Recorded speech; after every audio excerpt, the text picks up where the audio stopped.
할렐루야, 축복합니다. 함께 기도하겠습니다. 은혜와 자비가 풍성하신 하나님 아버지, 우리가 이 시간 하나님 앞에 말씀을 듣고자 합니다.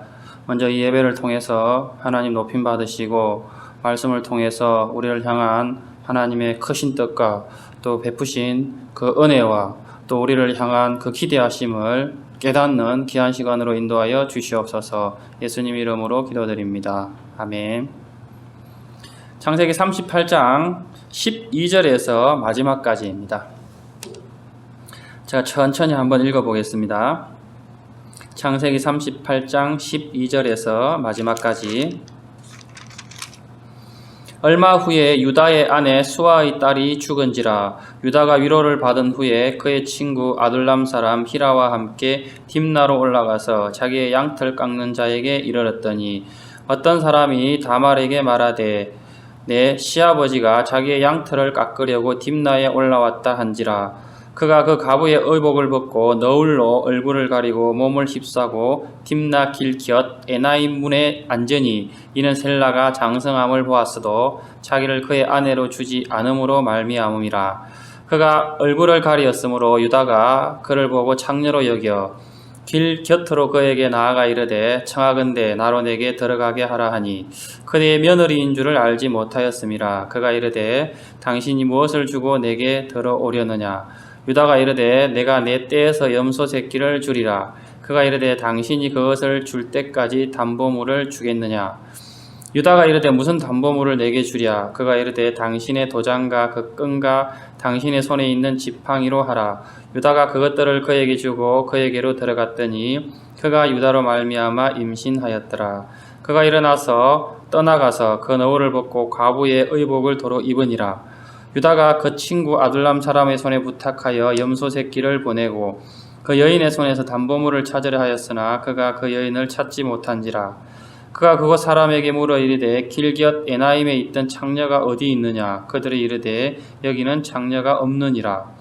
그가 유다에게로 돌아와 이르되 내가 그를 찾지 못하였고 그곳 사람도 이르기를 거기에는 창녀가 없다 하더이다 하더라. 유다가 이르되 그로 그것을 가지게 두라. 우리가 부끄러움을 당할까 하노라.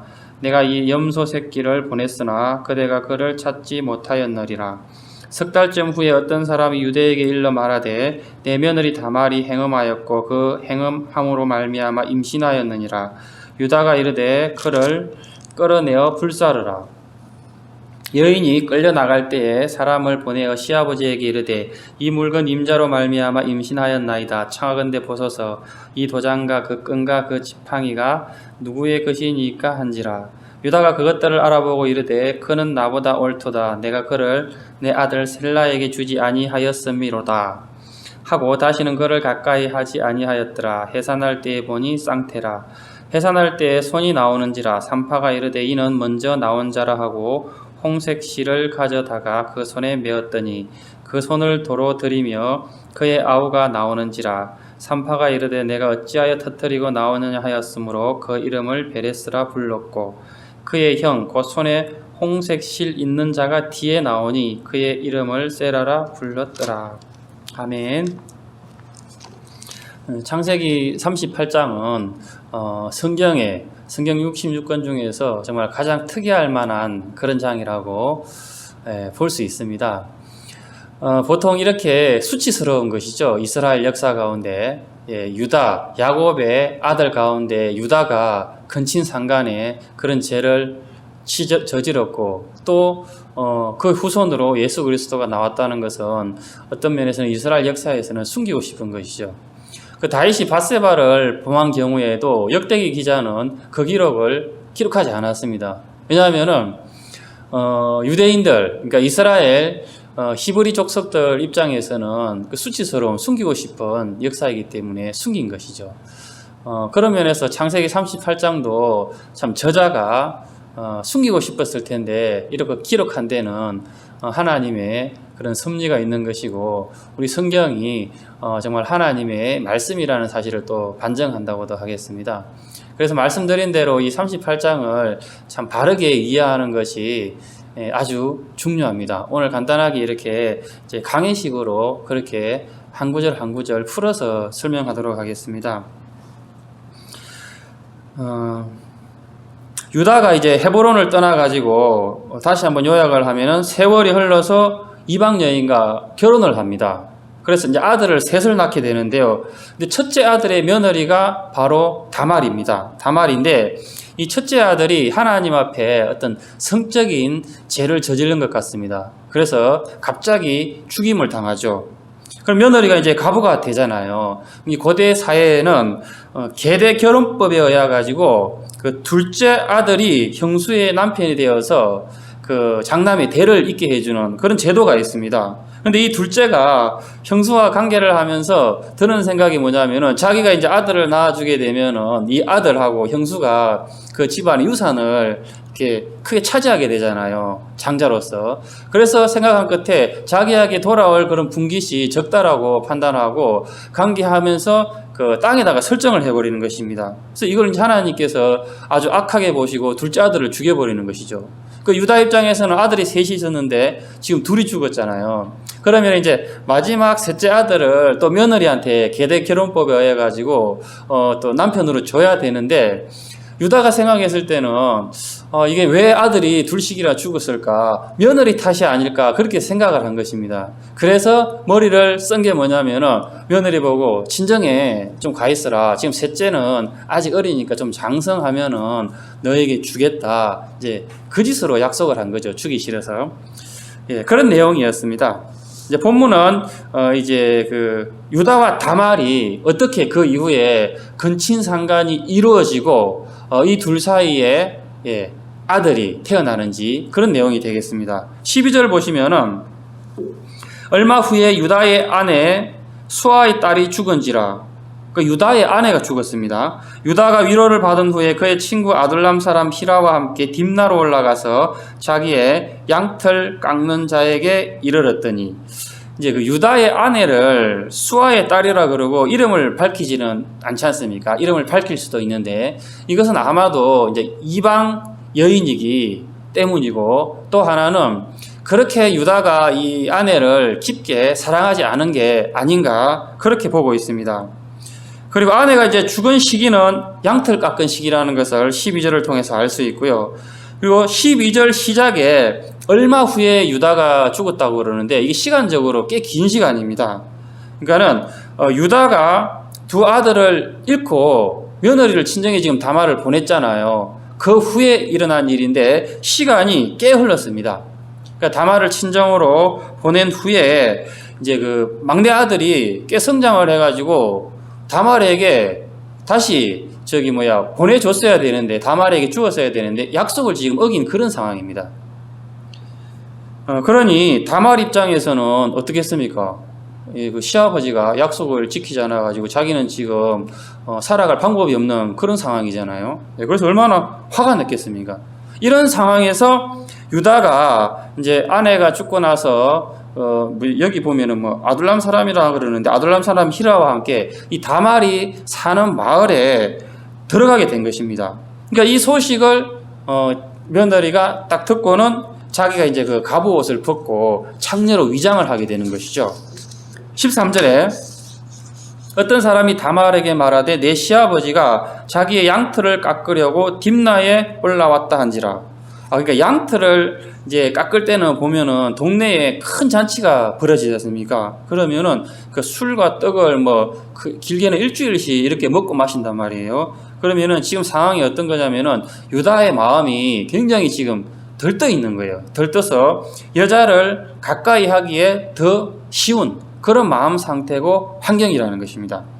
14절에 그가 그 가부의 의복을 벗고, 다말이죠, 너울을 얼굴을 가리고 몸을 휩싸고 딥나 길 곁 에나임 문에 앉으니 이는 셀라가 장성함을 보았어도 자기를 그의 아내로 주지 않음으로 말미암음이라. 가부의 의복을 벗었다는 것은 그 당시에는 가부들은 가부를 표시하는, 나타내는 그런 의복을 따로 입었다는 것입니다. 그리고 이제 너울을 얼굴을 가리고 몸을 휩싸고 이런 것들이 그 창녀를 나타내는 그런 의복인가 봅니다.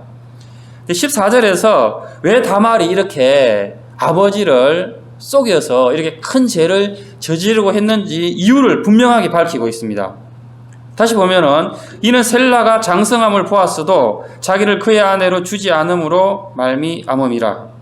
막내가 장성하면 다말의 남편으로 준다라고 시아버지가 대를 잇게 해준다고 약속을 했는데 지키지 않았기 때문입니다. 그러니까 일종의 그 복수심도 있고 자기가 이제 살아갈 방법이 없다라고 생각하다 보니 이제 도덕이나 뭐 윤리 이런 것들은 안중에도 없게 된 것입니다. 15절 16절 그가 얼굴을 가리었으므로 유다가 그를 보고 창녀로 여겨 길 곁으로 그에게 나아가 이르되 청하건대 나로 내게 들어가게 하라 하니 그의 며느리인 줄을 알지 못하였음이라. 그가 이르되 당신이 무엇을 주고 내게 들어오려느냐. 무엇을 주고 내게 들어오려느냐.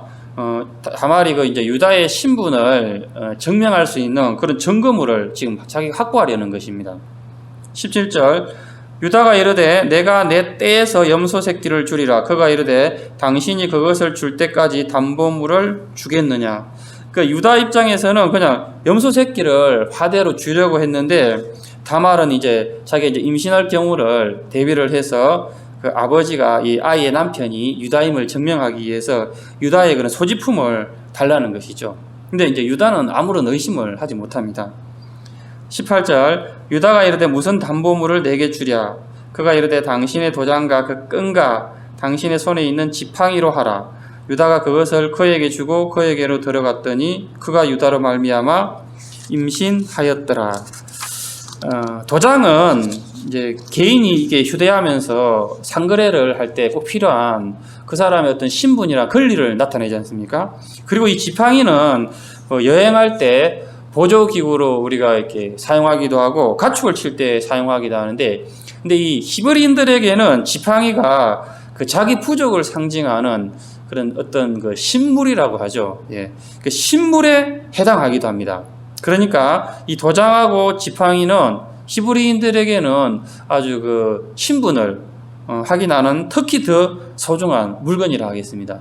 그런데도 유다가 이렇게 선뜻 내준 것은 어차피 나중에 이제 염소 새끼를 하대로 주면서 다시 돌려받으면 된다라고 생각했기 때문입니다. 그런데 여기서 주의 깊게 봐야 할 것이 있습니다. 다말이 유다와 처음 이렇게 관계를 했는데 바로 임신을 했다는 사실입니다. 나중에 유다가 이제 크게 잘못을 후회하고 회개했지만은 어떤 면에서는 임신이 안 될 수도 있었는데 어떻게 임신이 이렇게 딱 맞춰서 쉽게 다말이 의도한 대로 됐을까? 세상 말로 하면은 이제 운이 나쁜 것이죠. 그러나 우리가 유다가 과연 이런 일이 다말하고는 아니더라도 이런 일이 처음일까 의심할 수 있는 것이죠. 정황을 봐서는 처음이 아닙니다. 그러니까 한두 번 이렇게 하나님께서 회개할 수 있는 기회를 줬는데 여러 번 하다가 결국은 징계받은 것으로 그렇게 보아야 할 것입니다. 이렇게 해서 이제 시아버지와 며느리가 관계를 하게 되는데 후에 유다는 이제 담보물을 찾기 위해서 그 염소 새끼를 가져옵니다. 그런데 본인이 직접 안 가요. 본인이 가서 염소 새끼를 주고 다말로부터 자기 소지품을 자기가 줬으니까 자기가 확인하고 받아올 수 있잖아요. 그런데 자기 친구 아둘람 사람에게 부탁을 합니다. 왜 이렇게 하냐면은 그래도 본인은 어려서부터 하나님을 아는 사람이잖아요. 이 유다가 집안도 그렇고 그래서 지금 부끄러운 것이죠. 자기가 그런 죄를 지은 것을 자기 자신도 지금 부끄러워하고 있습니다. 19절 20절 그가 일어나 떠나가서 그 너울을 벗고 가부의 의복을 도로 입으니라. 유다가 그 친구 아둘람 사람의 손에 부탁하여 염소 새끼를 보내고 그 여인의 손에서 담보물을 찾으려 하였으나 그가 그 여인을 찾지 못한지라. 그 다말은 창녀가 아니기 때문에 그 자리에 계속 있을 필요가 없는 것이죠. 자기 집으로 돌아간 것입니다. 그리고 이제 그 동네 사람들은 자기 동네에는 원래 창녀가 없었다. 그렇게 지금 말하고 있습니다. 21절 보십시오. 그가 그곳 사람에게 물어 이르되 길 곁 에나임에 있던 창녀가 어디에 있느냐. 그들이 이르되 여기는 창녀가 없느니라. 그래서 이제 그 유다에게 이 말을 전하자 유다가 뭐라고 그러냐면은 22절 23절에 그가 유다에게로 돌아와 이르되 내가 그를 찾지 못하였고 그곳 사람도 이르기를 거기에는 창녀가 없다 하더이다 하더라. 유다가 이르되 그로 그것을 가지게 두라. 우리가 부끄러움을 당할까 하노라. 내가 이 염소 새끼를 보냈으나 그대가 그를 찾지 못하였느니라. 더 이상 찾지 말라고 그러죠. 예, 찾으려고 애쓸 필요 없다는 것입니다. 왜 그랬겠습니까? 예, 괜히 찾으려고 괜히 소란을 피우다 보면은 잘못하면은 자신이 한 일이 들통이 날 수가 있지 않습니까? 그러면은 큰 망신이기 때문에 유다 입장에서는 그만 찾으라고. 예. 그러면서도 겸허하게 자기의 책임을 피합니다. 뭐라고 피하냐면은 23절 보세요. 그러니까 자기가 염소 새끼를 보냈는데 이 친구가 못 찾았기 때문에 하대를 지불 못한 것이다. 나는 책임을 다했다. 지금 이런 말입니다.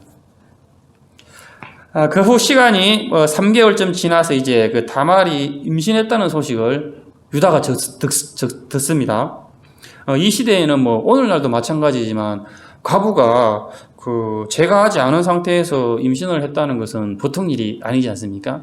이 시대에는 이제 종교적으로도 있을 수 없는 일이지만은 도덕적으로도 큰 죄에 해당합니다. 24절 보십시오. 석 달쯤 후에 어떤 사람이 유대에게 일러 말하되 내 며느리 다말이 행음하였고 그 행음함으로 말미암아 임신하였느니라. 유다가 이르되 그를 끌어내어 불사르라. 여기 재밌는 것은 다말이 행음하였고 에서 이 행음하였고가 복수입니다. 행음을 많이 했다는 것입니다.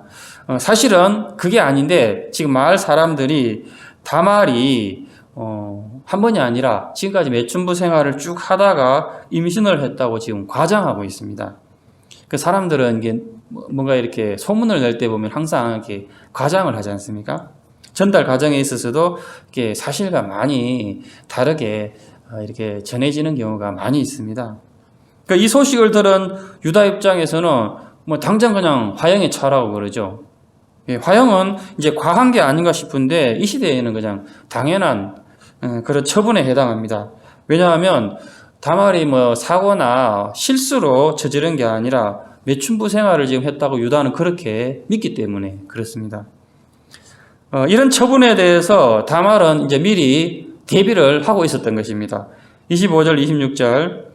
여인이 끌려나갈 때에 사람을 보내어 시아버지에게 이르되 이 물건 임자로 말미암아 임신하였나이다. 청하건대 보소서 이 도장과 그 끈과 지팡이가 누구의 것이니까 한지라. 유다가 그것들을 알아보고 이르되 그는 나보다 옳도다. 내가 그를 내 아들 셀라에게 주지 아니하였음이로다 하고 다시는 그를 가까이 하지 아니하였더라. 그 유다는 이제 사실을 알고 자기의 죄를 이제 깨닫게 됩니다. 다말을 보고 자기보다 옳다고 말하는 것이 그것인데요. 왜 자기보다 옳은가 하면은 자신은 그래도 하나님을 믿으면서 하나님을 알면서 자신의 어떤 욕구를 채우기 위해서 그런 죄를 저질렀는데 다말은 그런 목적이 아니었습니다. 자신의 욕구를 다말이 채우기 위해서 한 게 아니라 그냥 후손을 얻고자 하는 그런 갈망에서 했기 때문에 유다가 다말이 자기보다 덜 나쁘다는 것입니다. 이런 관점은 사실은 이 시대적 배경에서 이해할 수 있습니다. 이렇게 해서 이제 일이 잘 마무리가 되는데 27절 보십시오. 이제 아기가 태어납니다. 해산할 때 보니 쌍태라. 쌍둥이가 태어나게 되는데 이 태어날 때도 아주 재밌습니다. 28절. 해산할 때에 손이 나오는지라 산파가 이르되 이는 먼저 나온 자라 하고 홍색 실을 가져다가 그 손에 메었더니 보통 우리가 아기가 나올 때는 손이 먼저 나오는 게 아니라 머리가 먼저 나오잖아요. 그러니까 머리가 먼저 나온다는 건 뭐냐면은 지금 이 아기가 뱃속에 있을 때 정상적이지 못했다는 것입니다. 왜 이렇게 정상적이지 못했을까? 우리가 예상할 수 있는 게 뭐냐면은 다말이 임신 기간 동안 정신적으로 굉장히 고통을 많이 받았기 때문입니다. 아무리 가나안 족속이고 그 가나안 족속이 도덕과 윤리가 낮은 수준이라 그래도 시아버지랑 그렇게 한다는 것은 죄라는 걸 몰랐겠습니까? 그런 것도 있고 또 이제 그 아기를 가진 것에 대한 심적인 부담이 얼마나 자기가 의도했을지라도 그런 두려움이 있고 죄책감이 있다는 것입니다. 게다가 또 동네 사람들이 매춘부라고 그냥 다 소문내고 작은 마을에 그리고 시아버지가 화형에 처하라고 그랬지 않습니까? 그렇기 때문에 아마 그런 고통의 시간 때문에 난산을 하게 된 것으로 보입니다.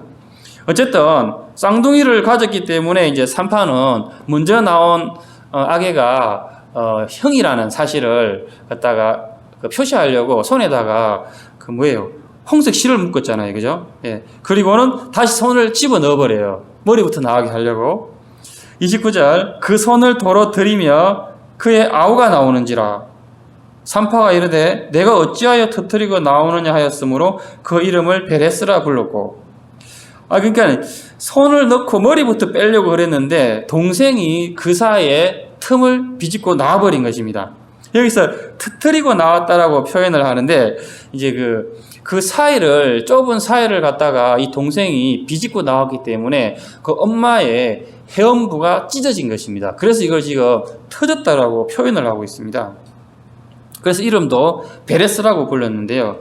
이 베레스를 산파가 이름을 붙일 수는 없죠. 산파가 불린 게 아니라 나중에 이제 유다가 그렇게 파열, 트짐이라는 뜻의 이 베레스라고 이름을 붙이게 됩니다.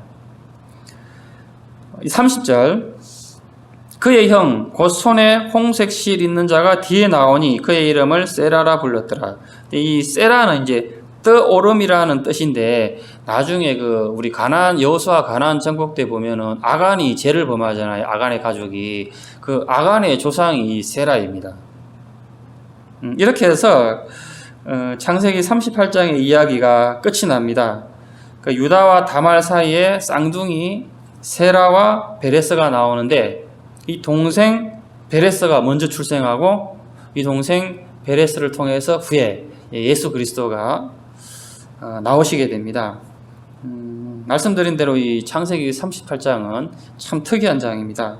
어떻게 성경에 이런 이야기가 있는 것도 그렇고 근친상간을 통해서 근친상간이라는 그런 우리 하나님 안 믿는 사람도 큰 죄악으로 여기는 그런 죄를 통해서 죄가 없으신 예수 그리스도께서 하나님의 아들이 오신다는 것 자체가 역설 그 자체입니다. 그래서 우리가 이 38장을 통해서 참 하나님의 은혜가 무엇인지 생각해 보게 되는 사건이고, 우리가 믿는 또 기독교, 우리가 또 믿는 성경, 그리스도는 어떤 분인지, 또 우리 인간의 존재는 도대체 어떤 존재인지를 우리가 생각해 보게 됩니다. 여러분들 본문을 한번 이 설교 들은 거 기억하면서 1절부터 한번 쭉 30절까지 한번 읽어보시면 좋겠습니다. 기도하겠습니다.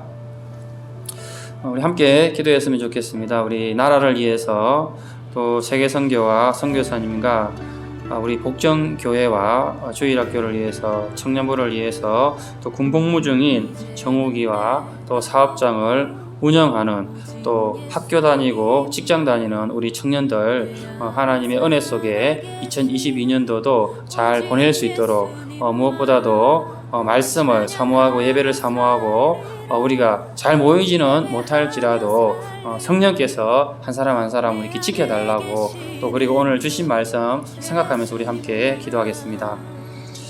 좋으신 하나님 아버지 감사합니다. 이 시간에도 우리가 함께 말씀을 나누고 또 공동기도 제목으로 기도하게 하신 아버지 하나님 감사합니다. 정말 나라가 코로나로 인하여서 어려운 가운데 있습니다. 특별히 자영업자들 하나님 불쌍히 여겨주시옵시고 또 지도자들에게 하나님께서 지혜를 주시어서 좋은 적절한 그러한 강구책을 발표하고 또 시행할 수 있도록 그리하여서 나라가 분열이 되지 않고 하나 되어서 위기를 잘 극복할 수 있도록 하나님 은혜를 베풀어 주시옵소서. 또 대통령 선거를 앞두고 있사오니 하나님 아버지 하나님께서 크신 경륜과 또 섭리 가운데 이 나라를 정말로 바르게 이끌어갈 수 있는 그런 대통령이 선출될 수 있도록 하나님께서 역사하여 주시옵소서. 또 우리 한국교회 모든 성도들 세계 선교 뿐만 아니라 선교사님들을 위해서 나라를 위해서 지도자들을 위해서 또 우리 불쌍한 이웃들을 위해서 더 많이 기도할 수 있는 우리 한국교회 성도들 되게 하여 주시옵소서. 복정교회를 축복하여 주시옵시고 우리 복정교회가 우리 복정동 뿐만 아니라 정말로 이 시대에 하나님께서 귀하게 쓰시는 모델 교회가 될 수 있도록 하나님께서 크게 사용하여 주시옵소서. 또 주일학교에도 하나님 함께하여 주시옵시고 이 아이들이 말씀과 기도로 우리 복전교회 안에서 바르게 잘 성장하여서 마지막 시대에 빛과 소금의 역할을 감당하며 하나님의 크신 영광 드러내며 세상에 꼭 필요한 또 하나님 나라의 큰 일꾼들 되게 하여 주시옵소서. 우리 청년들 위에도 하나님 함께하여 주셔서 어디에 있든지 하나님을 사모하는 그런 마음을 우리 하나님께서 그 마음 가운데 주시어서 각자의 처한 위치에서 하나님을 예배하며 또 하나님의 인도하심을 받으며 거룩한 삶으로 하나님의 영광 드러내며 구분된 모습으로 또 우리에게 들려오는 소식들이 늘 좋은 소식만 있게 하여 주시옵소서. 오늘 주신 말씀 우리가 다시 한번 묵상할 때에 또 생활 속에서도 늘 생각나게 하시고 또 하나님 성령께서 주시는 그런 깨달음이 우리 가운데 있게 하여 주시옵소서. 은혜로우신 하나님 아버지 감사합니다. 정말 하나님의 그 역사하심은 우리의 이성으로 다 이해할 수 없습니다.